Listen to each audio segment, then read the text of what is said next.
ভালো বলে নয়, সব মাদ্রাসায় সব জায়গায় যত দোকান হবে, কিছু মানুষ মনে করে এত দোকান চলবে কি করে।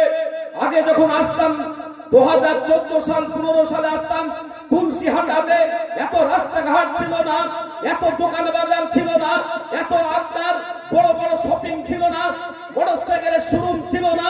আজকে দেখেন তুলসীহাটের চতুর্দিকে দোকান আর বাকার, বড় বড় আড়ত, বড় বড় আপনার শোরুম, বড় বড় কাপড়ের শোরুম, কিন্তু সবগুলাই চলছে। এলাকাতে মাদ্রাসার সংখ্যা যখন বৃদ্ধি হয়ে যায়, কিছু মানুষের চুলকানি হয়, মাথা খারাপ হয়ে যায়, এত মাদ্রাসা চলবে কি করে। আল্লাহ সুবহানাহু ওয়া তাআলা যত মাদ্রাসা আছে সারা ভারতবর্ষে প্রায় 8,500 মাদ্রাসা আছে। আমাদের এই পশ্চিম বাংলায় রাবেতার নিয়মে, রাবেতার লিখনিতে 750 মাদ্রাসা আছে। বলুন যারা জীবনে বলে নাই, বলুন তারা দেয় নাই, তার যারা দ্বীপ দিচ্ছে তাদের দ্বারাতে 750 মাদ্রাসা চলছে।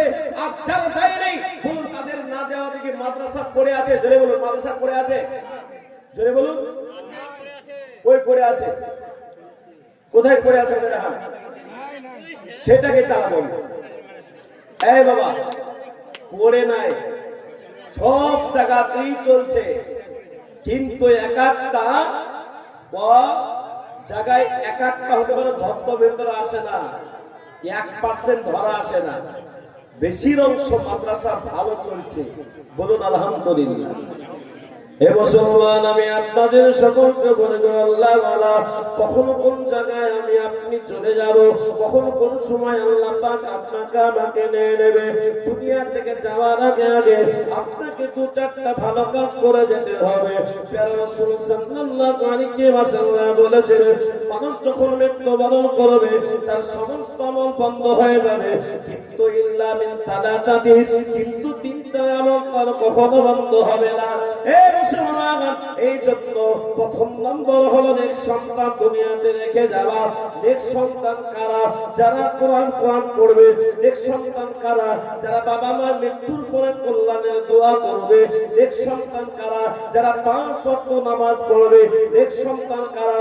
যারা হারাম থেকে নিজেকে হালাল পথে চালাবে। নেক সন্তান কারা? যারা কোনো রকম মাস্তানি করবে না, আল্লাহর বিধানের বাইরে চলবে না, আল্লাহর হুকুমের বাইরে চলবে না। এ আল্লাহ ওয়ালারা, নেক সন্তান দুনিয়াতে রেখে যাওয়া। নাম্বার 2 হলো সাদাকাতুন জারিয়াতুন, দুনিয়াতে এমন কিছু সাদকা রেখে যাওয়া যে জায়গা থেকে অটোমেটিক কবরে রেখে পাওয়া যায়। বাবা, আজকে মাদ্রাসাতে যে ছেলেগুলো পড়াশোনা করে, ছোট্ট ছোট্ট কলেজা নাটকরা, এই বাচ্চাগুলো যারা পড়াশোনা করে, 30-32টা বাচ্চা বা 40টা বাচ্চা যারা পড়াশোনা করেছে, বাবা এই বাচ্চাগুলো আপনার জন্য কি করে?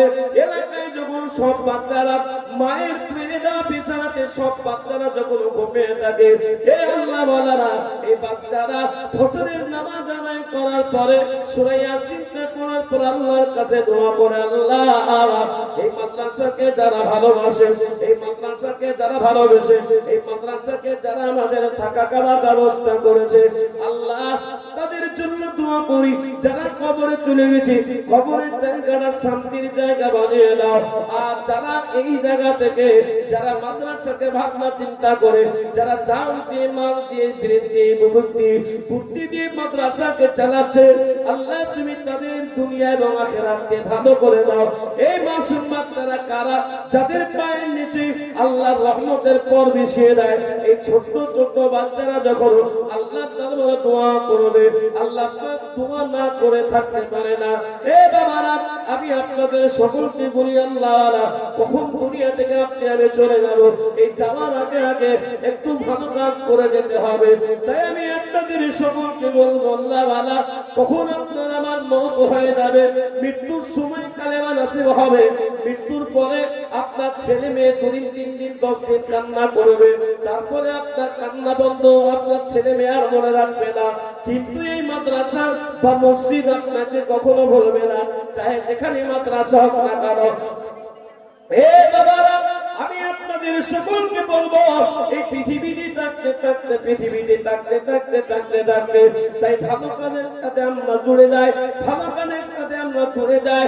মহান আল্লাহ পাক খুশি হয়ে যাবে, মহান মহান আল্লাহ পাক রব্বুল আলামিন খুশি হবে।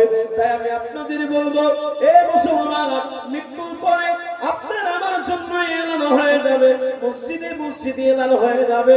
বলুন, মানুষ মারা গেলে সুবহানাল্লাহ বলতে হয় না আলহামদুলিল্লাহ বলতে হয়? কি বলতে হয় জোরে বলুন? সুবহানাল্লাহ বলতে হয় না আলহামদুলিল্লাহ বলতে হয়? মানুষ মারা গেলে কে বলছে আলহামদুলিল্লাহ গো? এই কি বলতে হয়? সুবহানাল্লাহ বলতে হয়? কি বলতে হয়? হ্যাঁ, সুবহানাল্লাহ বলতে হয়। এই ছোট ছোট বাচ্চা ছেলেরা তারা বলে দিতে পারে মানুষ মরে গেলে কি করতে হয়, কিন্তু কিছু বাচ্চা আছে যারা মানুষ মারা যাওয়ার পরে কে দোয়া পড়তে পারে না। মানুষ যখন মৃত্যুবরণ করে, মসজিদে যখন এলানো হয়ে যায় পরে অমুক গ্রামের অমুক জন মারা গেছে, শুধুমাত্রই পড়তে হয় ইন্না লিল্লাহি ওয়া ইন্না ইলাইহি রাজিউন। এ বাবারা, বাটকানা শুরু হয়ে যায়, কাফন আনা শুরু হয়ে যাবে, গ্রামের মানুষরা একত্রিত হয়ে যায়। সকাল 9:30 বাজতে বাজতে কাফন করে দিলে, গোসল করে দেওয়ার পরে ইমাম সাহেব চার তাকবীরে সেই জানাজার নামাজটা পড়িয়ে দিই। আপনাকে আমাকে আর এই দুনিয়া রাখবে না, একটিবার ভাবুন, ওই খাটেতে রাখবে না, ঝকমকে বাড়িতে রাখবে না, আপনার কোন রকম কোন জায়গায় আপনাকে আর রাখবে না, মেয়ে রাখবে না, বেটা রাখবে না, স্ত্রী পাশে থাকবে, ওই স্ত্রী আপনার রাখবে না। এ বাবা, আপনাকে আমাকে যখন কবরে গিয়ে চলে আসবে, তিন মুষ্টি মাটি দিয়ে ওই কবর থেকে আসতে মানুষ তাদের, কিন্তু মুনকার নেকির ফেরেশতা আসতে দেরি করবে না। মহান আল্লাহ পাক রব্বুল আলামিন নবী বলেন, ওই মুনকার নেকির এসে আপনার আমাকে আপনাকে আমাকে তিনটা প্রশ্ন করবে, মাতা রব্বুকা, তোমার রব কে চেনা বলো?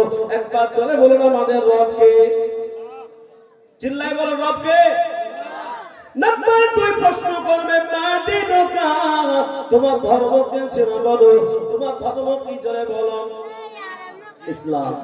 নাম্বার 3 জিজ্ঞাসা করবে, মান নবিয়ুকা, তোমার নবী কে চেনা বলো? আমাদের নবীকে জোরে বলুন, হযরত মুহাম্মদ সাল্লাল্লাহু আলাইহি ওয়াসাল্লাম।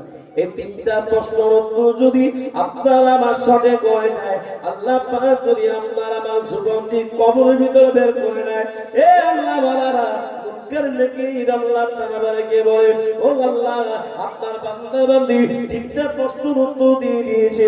আল্লাহ পাক বলেন, আমি শুনে নিয়েছি, যাও যাও, জান্নাতের পোশাক নিয়ে যাও, জান্নাতের বিছানা বিছিয়ে দাও, জান্নাতের সামনে একটা দরজা লাগিয়ে দাও।